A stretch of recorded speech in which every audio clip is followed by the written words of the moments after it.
Hello po. Isang magandang umaga po sa inyong lahat. Good morning po. Ngayon po ay 25 ng Pebrero, 2025 at ang oras po dito sa Los Angeles, California ay alas 6:44 ng umaga.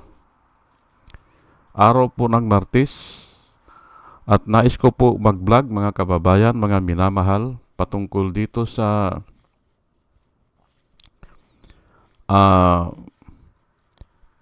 ang sabi ni Ipi ni Philip Salvador, walang magnanakaw na Duterte. Yan po ang sinabi niya doon sa meeting. Aywan ko kung saan yun. Ay napakinggan ko lang doon kay vlog ni CG Pichay. Sumigaw siya na walang magnanakaw na Duterte. Ayan po ang isinigaw niya doon sa meeting. Ay tatalakayin po natin yan. Ay mali po yan. Mali po yan. At yan po ang tatalakayin natin. Gagamitin ko po ang Biblia. Pero bago ang lahat ay nais ko munang iparinig sa inyo. Opo, ipaparinig ko lang po sa inyo ha. Yung sinabi ni Ipi. Sandali lang ha. Ay.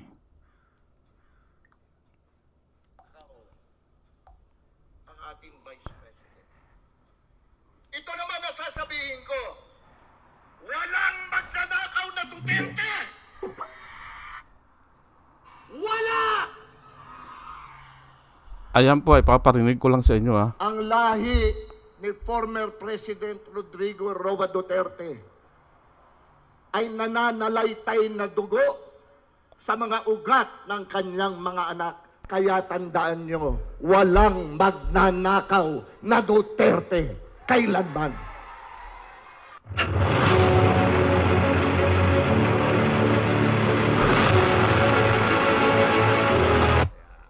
Kamusta na po kayong lahat?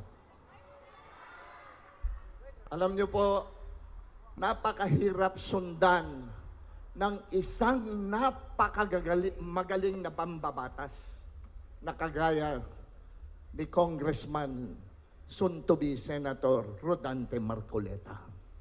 Palakpakan nyo. Alam nyo po kung bakit? Yan po ang nagtatanggol sa mga Duterte sa House of Representatives. Tinanggalan nga po siya ng mga committee nang wala siyang kaalam-alam. Hindi tama yung ginagawa nila. Pero hindi natutulog ang Diyos, hindi natutulog si Allah. Alam niya kung ano ang nangyayari dito sa ating bansa. Inaakusahan nila, hindi man diretso, inaakusahan nilang nagnanakaw ang ating Vice President. Ito naman ang sasabihin ko, walang magnanakaw na Duterte! Wala! Ang lahi ni former President Rodrigo Roa Duterte ay nananalaytay na dugo sa mga ugat ng kanyang mga anak. Kaya tandaan nyo, walang magnanakaw na Duterte kailanman. Hindi ako nagmamakalinis. Marami rin akong nanakaw pero naubos na. So, wala na. Hindi ako nagmakit pero corruption is really out during my term. Hindi man diretso, inaakusahan nilang nagnanakaw ang ating Vice President. Ito naman ang sasabihin ko, walang magnanakaw na Duterte! Wala! Ang lahi ni former President Rodrigo Roa Duterte ay nananalaytay na dugo sa mga ugat ng kanyang mga anak. Kaya tandaan nyo, walang magnanakaw na Duterte kailanman. Hindi ako nagmamakalinis. Marami rin akong nanakaw pero naubos na. So, wala na. Hindi ako namakit pero corruption is really out during my... O, sige po, at tayo po ay i-out ko muna, no? At yan po, napakinggan nyo po, ano, yung sigaw ni Ipe Salvador, ni Philip Salvador. At yan po ang bibigyan natin ng komento sa araw na ito. Pero bago ang lahat ay nais ko munang batiin yung mga sumusubaybay sa atin at pasalamatan sila. Salamat po sa inyong lahat. Rosana Narumi ng Japan, Al Ulalya ng Bacoor, Pampanga, Librager, Alex Sarmiento, Dolor Garcia ng Milano, Italy, Nana Antibi ng Barin, Will Utaib ng Laguna, Nilson Balyaran, Julia Magbanua ng Singapore, Andre Deliver, Arnold Pernan ng Cebu, Larry Narbais, Joshalan, Elinita Sklapler ng Germany, Bin Puno, Leti Peralta ng Mamburao Occidental, Mindoro, Maribel Baligat Culio, Quertiquio, Juna M. Rinaldo Aventino, Mel Herrera ng Evanston, Illinois, Ernesto Aburki, Placer Eduarte, Yasmin San Juan, Roman Di Paz, Mary Grace Santos, Pac Bando, John Cabrera, Louis Sigako, Ike Maglasang, Linda Trasmonte, Linda Walton, Sasha Andigwid, Leni Bungat, Agripino C., Eduardo Gonzales ng Singapore, Bumble D., Di Juana Duco, Ernesto Honrado, Josephine Lucas, Bert Abogado, Demetrio Pascual, Soledad Di Maculangan, Brenda Martin, C.J. Torrio, Mirchor Tolentino, Brother Pacamara, Manuel Lim, Danilo Magno, Lawrence Alendayo, Edelberto Infante, Boss Reyes, Paul Vincent Lim, Sonny Gaya, Rupino Baldos, Betty Velasco, William Ilay, John Dicinco, Victorino Ripran, Norman Nabatar, Bonifacio Avila, Danilo Magno, Carl Alman, Salvi Ibanez, Domus Ticton, Tibtib Mercado, Bernadette Francisco, Yoser P.O., Cyril Andres, Hermihenil Dogardi, Rubin Delpin, Mama Gina, Lanzo Mintak, Leonardo Acebis at saka si Jose Tosi. Salamat po sa inyong lahat. At ito naman po ang mga vloggers na nire-recommenda ko po sa inyo na ating subaybayan, panoorin at suportahan. Ito po sila si Michael Apasible Bulletin, Attorney Enzo Recto, Bonyog Pagkakaisa, Vlogcaster Arban Din, Engineer Dr. Kausing, Aling Marie, Mr. Sa Totoo Lang To, Christian Isguera, PMT, GR Vloggers, The Action Man, Roy Japantors, Divina Apostol, CG Pichay, Kapihan ni Art at Ago, Demjus Journey, Kakamping, Ang Batas with Attorney Claire Castro, Waldi Carbonel, Attorney Silo Magno, at saka si Kristan. Ito pala yung pinarinig ko kanina, galing doon kay CG Pichay. Yun, napanood ko kahapon, ayun na ang itatapik ko ngayon. O sige po, at tayo po ay tuloy-tuloy na sa ating discussion patungkol nga dito sa sinabi ni Philip Salvador na walang magnanakaw na Duterte. Yan po ay baliktad sa turo ng Biblia. Opo. Noon dati ay agad-agad naniniwala din ako dyan sa mga ganyan. Kung nagsabi yung isang tao, ay naniniwala ako. Pero ngayon hindi na Baliktad sa tinuturo po ng Biblia. Opo. Ang tinuturo po ng Biblia ay ito, Romans 3:23. For all have sinned and fall short of the glory of God. Yan po ang itinuturo ng Biblia. For all have sinned and fall short of the glory of God. Alam nyo po, 1982, nagtatrabaho na ako doon sa Nawasa, doon sa UP Diliman. Ay pag umuwi ako ng hapon, ay sumasakay ako ng bus. Doon sa bus may nangangaral. Ang sinasabi niya, parating ganun, araw-araw yun, nangangaral siya doon sa bus. Kung minsan, matsimpuhan mo na, na nakasakay ako doon, nangangaral siya, ang sinasabi niya, ang lahat ay nangagkasala nga at hindi nakaabot sa kaluwalhatian ng Diyos. Yun ang sinasabi niya, parati pong ganun. Nangangaral sa bus. Opo, ang lahat ay nangagkasala nga at hindi nakaabot sa kaluwalhatian ng Diyos. Yan po ang sinasabi ng Biblia.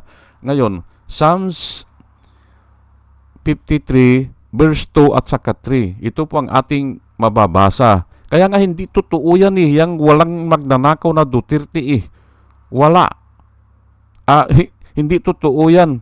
Pasiklab lang yan ni Philip Salvador. Ito po mababasa natin sa Psalms 53 verse 2 at saka 3.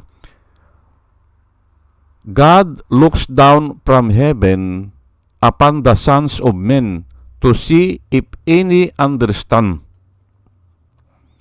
If any seek God. All have turned away. They have together become corrupt. There is no one who does good. Not even one. Yan po ang nakasulat. Ay, andali po namang intindihin yan ang Diyos daw ay tumitingin dito sa lupa from heaven sa mga anak ng tao. Gusto niyang makakita to see if there is any understand. Kung may nakakaintindi, wala Sabi niya kung may humahanap sa Diyos, wala. All have turned aside or all have turned away. Lahat tumalikod sa Diyos They have together become corrupt. Ayan po. They have together become corrupt.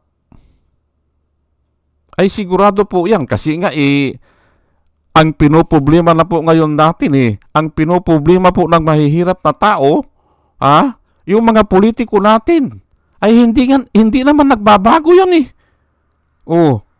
Sira-sira rin yan. Iba-iba lang ang umuupo, pero pag sila nakaupo, ay nagiging corrupt.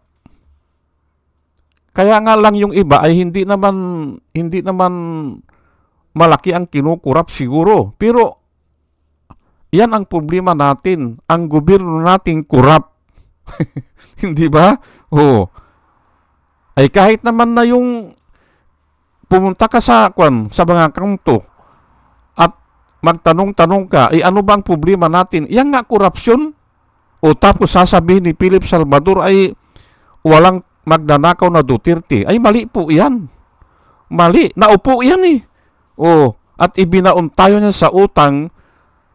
Nung umupo siya, 6 trillion po ang utang natin. Lahat-lahat na, simula pa ng simula. 6 trillion lang ang utang nung umupo siya.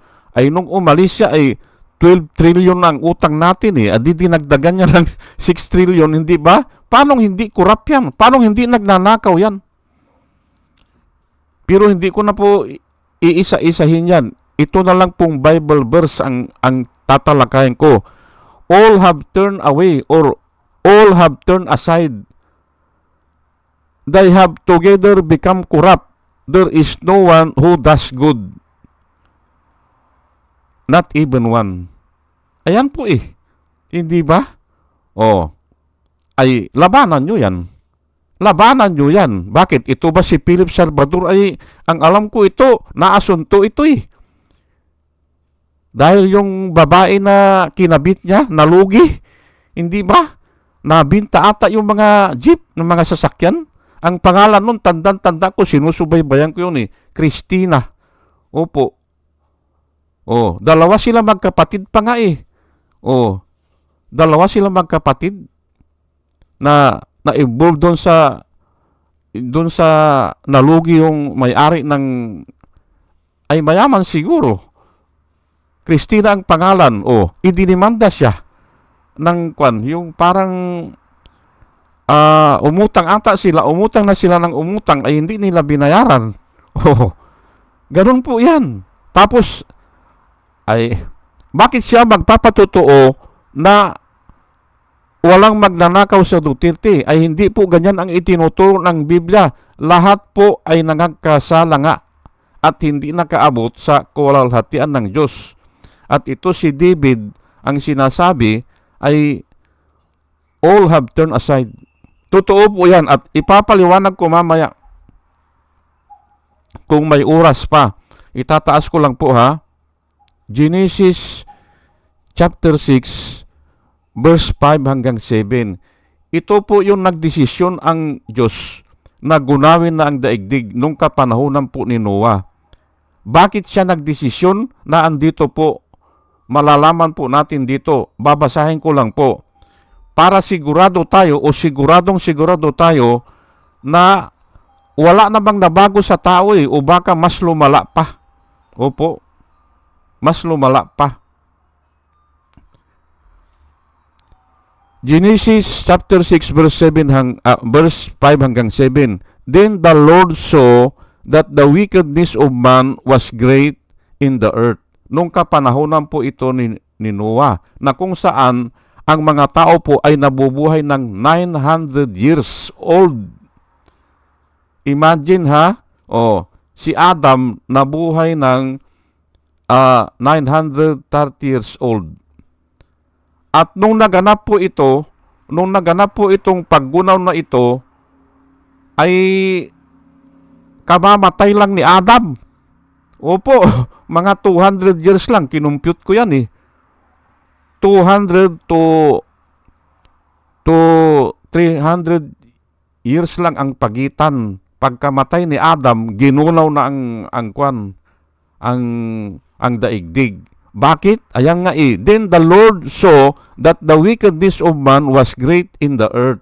Sobra na And that every intent of the thoughts of his heart was only evil continually.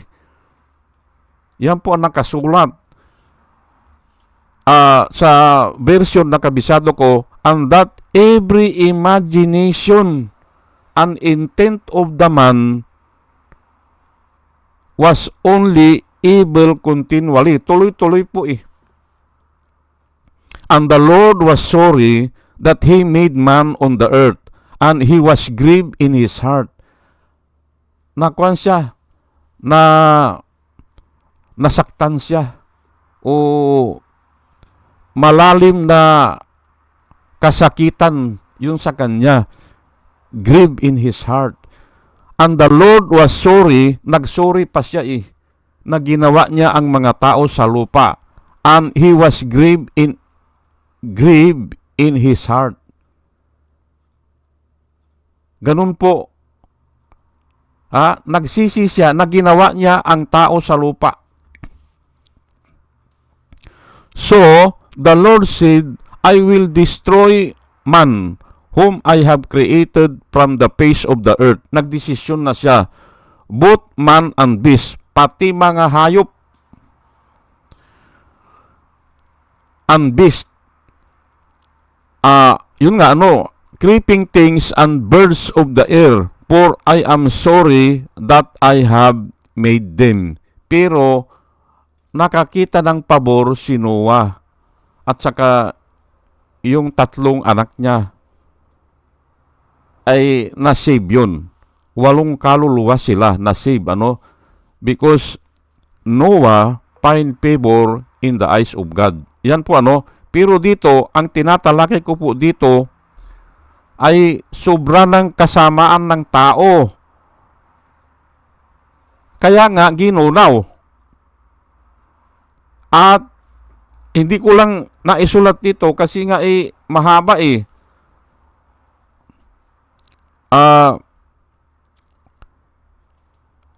ang kwampo dyan, pinababa yung edad ng tao.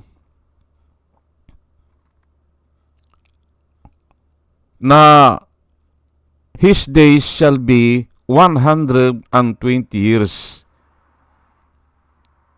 May spirit, sabi po ng Diyos, my spirit will not strive with men forever, for he is indeed flesh, and yet his days shall be 120 years. Yun na lang po. At ngayon, wala namang umaabot ng 120 years eh. Mayroon siguro yung may mga taglay na kapangyarihan, mga kulam. Pero yung normal ngayon, wala nang umaabot po ng 120 years. Si Moses po umabot ng 120 years. Si Abraham po, aywan ko kung 175 years. Pinababa na ng pinababa po ang edad ng tao. Pero si 70 years lang eh.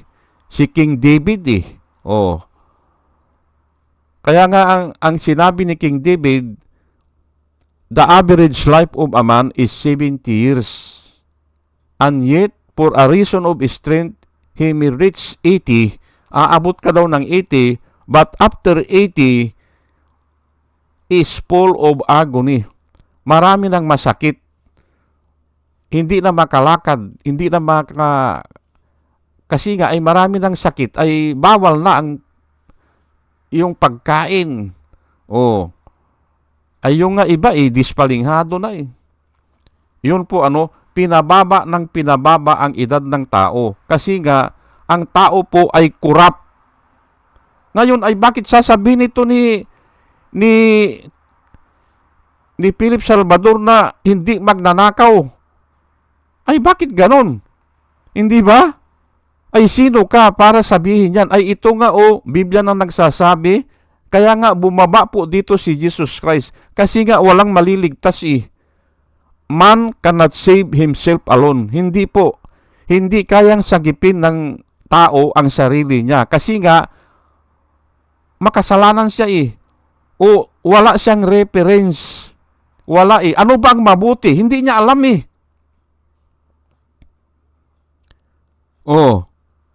Hindi niya alam. Naligaw nga ang tao. Ay, grade 1 pa tayo. Narinig na natin. Naligaw ang tao. Ay, paano ka magiging mabuti yan? Ngayon, kung kinahabagan ka ng Diyos, yun, mabubunagin ka. Kasi may darating sa'yo na tao magpapaliwanag. Ganun po ang nangyari sa akin. May tao na nagpaliwanag sa akin. Marami sila. Noon ako ay nasa Saudi, pinaliwanag nila yan. Kaya simula noon ay naintindihan ko ang tao walang pag-asa. Wala. Dahil nga kurap. Ay ngayon ay labanan nyo yan. Kung kaya yung labanan, ang lahat po ng tao ay kurap. Yan po ang nakasulat sa Biblia. At binasa ko naman together they become corrupt. Pero huwag nyo pong paniwalaan yan. Intindihin nyo po na pagkatapos ni BBM at tignan nyo kung may corruption pa dyan ay ang dami yan. Hindi nawawala yan.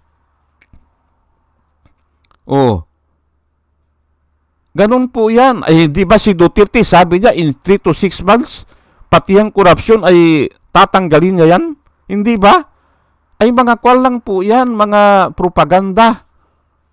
Ayan po. Ang alam ko po, walang pag-asa ang tao na makapunta sa langit. Maliban na ikaw ay kahabagan ni Kristo. Yan po. Ay paano ka naman kahahabagan kung sasabihin mo na hindi ka magnanakaw? Ay wala Hindi ba? Kung sasabihin mo na walang magnanakaw, ay hindi ka tutulungan ng Diyos aminin mo muna na nagnakaw ka. Your confession, ang nakasulat po sa Biblia, your confession was made into your salvation. And your faith, your belief, o yung faith na tinatawag, o yung pananampalataya natin, was made into your justification. For it is on what you believe that you are justified, and on what you confess that you are saved. Masisave ka lang kung aaminin mo na nagnakaw ka. Ngayon, ay hindi nila inaamin na nagnakaw sila, ay impyerno po yan. Napakasimple po ng Biblia. Napakasimple. Intindihin mo na ikaw ay magnanakaw at hihingi ka ngayon ng tulong sa Diyos. Ngayon, bahala ang Diyos kung tutulungan ka niya. Kung tinulungan ka niya, mabubunagin ka. Kung hindi, ay patuloy ka. Pati nga sa pangangalon niya, hindi ba? Tuloy-tuloy yan.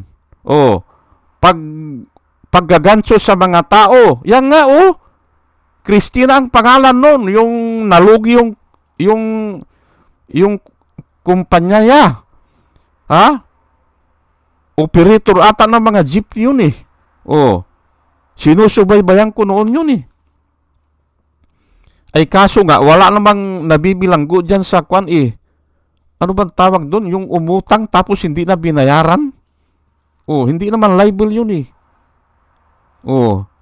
Magkapatid sila. Ay ngayon, ito naman ngayon ang gagawin niya. Magpapatutuo siya, sisigaw siya na walang magnanakaw na Duterte. Ay mali po yan. Ang Biblia po mismo ang nagsasabi. Pero sa ngayon, marami po ang nabubunagin na hindi na nagnanakaw. Kasi nga, nalaman na nila na hindi ka naman maliligtas dyan sa batas eh. Kung hindi doon sa faith, doon sa pananampalataya po kay Jesus Christ.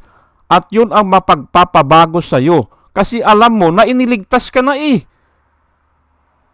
Iniligtas ka na nga eh. Bakit magnanakaw ka pa? If you do it, or kung nagnakaw ka, you are crucifying again Jesus Christ for the second time. Na hindi naman mangyayari yan. Hindi mo pwedeng i-crucify si Jesus Christ the second time around. Kaya hindi ka mapapatawad na. Hindi ba? Wala na. Mas grabe. Pag nabunagin ka tapos nagnakaw ka pa. Mas grabe po yan. Nakasulat po yan sa Biblia. Mas mabuti pa kanya ang hindi na niya nakilala ang katotohanan kisa magnakaw pa siya ulit. Yan po. Yan po ang sinisir ko sa inyo. Hindi po totoo yan na itong tao na ito ay hindi magnanakaw yan. Lahat po tayo sa isang banda ng ating buhay, nagnakaw po tayo. Kasi nga ay mahabang tarlak kayo, yung original sin po, yung original sin, ang sabi po ng Biblia, we were in Adam when he sinned. And the sin was passed to all men. Labanan nyo yan, naandun tayo sa balakang ni Adan nung siya ay nagkasala. Ay ano ba yung pagkakasala niya? Ay sumalangsang nga siya sa napaka-simple na instruction. Hindi ba? Huwag mong kakainin yan. Napaka-simple lang po, sumalangsang siya. Ay hindi sa sumunod. We were in Adam when he sinned. Therefore, the sin was passed to all men. Kasi naandun ka sa balakang Hindi ba? Ano yung binibida ni Rodrigo Duterte na kini-question niya yung original sin? Ayun nga po sa Biblia ang nakasulat naandun tayo sa balakang ni Adan. Kaya nung pinalaya siya, kasama tayo kasi nasa balakang na tayo. Ayan po, hindi ba? Napapahaba na po at sana ang ang panalangin ko po na sa lahat ng nakikinig po dito ay nakakakuha ng wisdom na nanggagaling po sa Panginoon. Opo. At muli mga kababayan, mga minamahal, isang magandang umaga po sa inyong lahat at salamat po sa inyong pakikinig. Salamat po ng marami. Salamat po.